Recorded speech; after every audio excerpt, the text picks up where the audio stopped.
Okay guys, this one's going to get a little bit tricky. Alright, so this electric fields, magnetic field stuff is quite complex. What we're going to do now is talk about the motion of charged particles in magnetic fields. Charged particles, not the current carrying elements that we're dealing with last time with the straight wire, the loop and the solenoid. Alright, so here we've got the force on a charged particle. F is QVB sine theta, and the reason we have this force is because, remember, as we move through a field, we apply a force. So if we move through a gravitational field, we have F is ma. If we move through an electric field, we've got F equals EQ. In this case here, we're moving through a magnetic field. Alright, so we've got F equals QVB sine theta. That stuff there is going to disappear, so we're not going to worry about now. What we're looking at is the amount of charge and how fast it's moving through a field. Alright, so we're moving through another field. That field interacts with that charge, so it must apply a force because it interacts. Alright, and it's the rate of which you go through this magnetic field and how strong that field is. So rate at which you go through is related to your speed, and the strength or the density of the field, how much is going through there is the charge. That determines how big this force is. So if you're not actually moving, you're not going through any field, you're not crossing field lines, that doesn't require any force whatsoever. So if speed is 0, okay, no force. Also, if speed is, or v is parallel, there's no force. Remember, we're crossing a gravitational field, we're crossing an electric field, we're crossing a magnetic field. If we're not actually moving across the field, we're moving like along the line of the field, then there's no force. And that's sometimes handy, it's sometimes really not. I'll give you a couple of analogies in class, I won't waste your time with them here. So what we're looking at is parallel, there's no force, which means if it's perpendicular, we've got the maximum force. Alright, so if theta is 90 degrees, that means it's perpendicular. Sine of theta is maximized when theta is 90, because that's equal to 1. So we get a maximum force when it's perpendicular, we get 0 force if it's parallel. What this means is that we generally tend to have, not generally, we do tend to have, not tend, we actually have, this force is QVB, and it's always at right angles to motion. So if you think back to other circumstances where we've had objects that are moving with a force acting right angles to their motion, uniform circular motion. Rock on a piece of string, tension in the strings, right angles to the motion. A car going around a bank curve, we've got the centripetal force perpendicular to the motion. We're not speeding it up, we're not slowing it down, we're just going around this corner, or in this case going around in a circle. So if the charge doesn't change, the speed doesn't change because it's right angles, the magnetic field strength doesn't change, this is constant. If that's constant, uniform circular motion. Alright, it's really kind of, you know, it's one of those perks or quirks, I guess, of physics, that it's just pretty because it just works. Alright, the next little bit that I need to talk to you about is possible derivations in this section. So the application is the cyclotron. I'll put that here so I don't forget to go over it. Is the cyclotron. The derivations, we've got R equals mv on QB, and from that we're going to work out the T equals 2 pi m on QB and K equals Q squared R squared B squared on 2m. They look really complicated, but they're actually really straightforward once you got the idea in your head where they come from.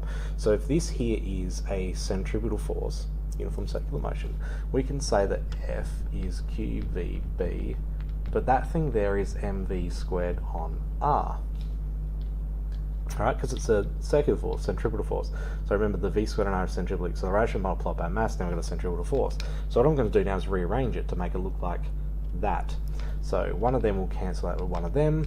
The r, we need to move over the other side, so therefore r is, so r goes up the top, mv is going to be on the top line, so I'll write it down, q and b go down the bottom on the other side. Okay, and we're left with r equals mv on qb. Alright, now from this we can derive that one, and we can derive that one. Alright, so what we need is some way to get t together, and it's got a 2 pi in it. it's obviously going to be some sort of period of rotation. T is 2 pi r on v. Alright, so you can kind of see we've got mv's and qb's here, m's and qb's, so one of the things disappears. It's going to be speed, the velocity here. So what I'm going to do is rearrange this thing to get speed on its own.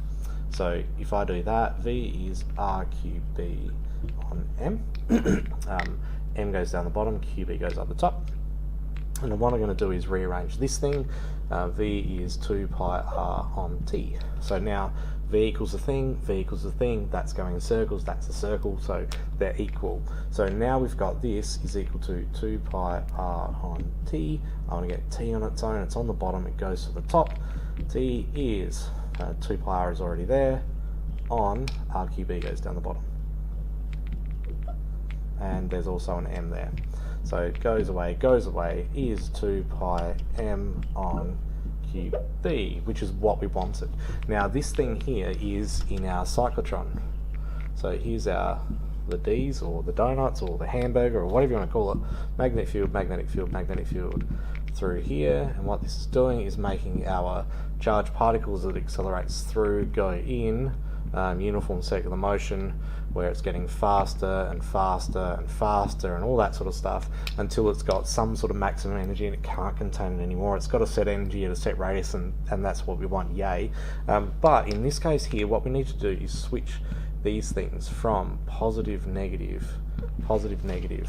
Now because mass, charge, magnetic field strength and 2 pi are always constant, what we can actually do is say, alright, well, the time that it takes is like there's no radius in there, distance has dropped out, so we cancelled out the radiuses before.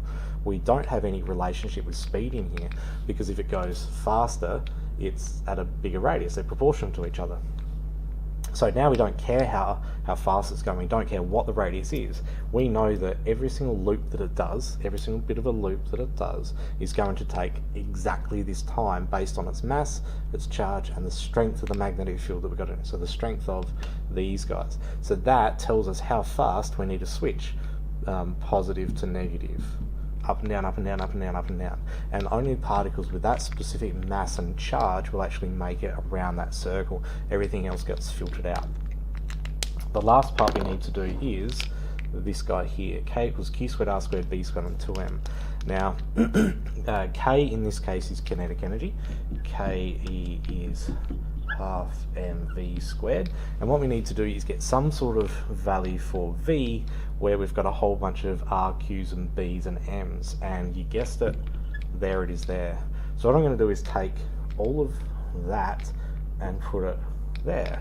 So now we've just got half m rqb on m squared, which is a half m. Squaring all of this stuff means we have to square all of this stuff. One of them and one of them cancels out. You multiply a fraction by a fraction, we end up with a half r squared q squared b squared on m, or like that. They mean the exact same thing. So now we've actually worked out that the maximum kinetic energy of our cyclotron is related to its radius and its magnetic field strength.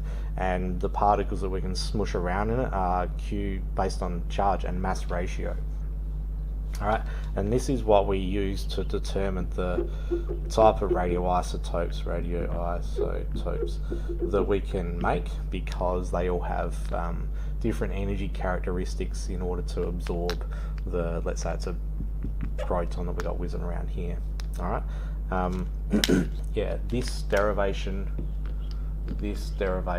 possibly this derivation, I'm expecting something to be put in the test. Alright, basically because this one here especially, I haven't seen it in the exam for quite some time, and there's a possibility that it might come back,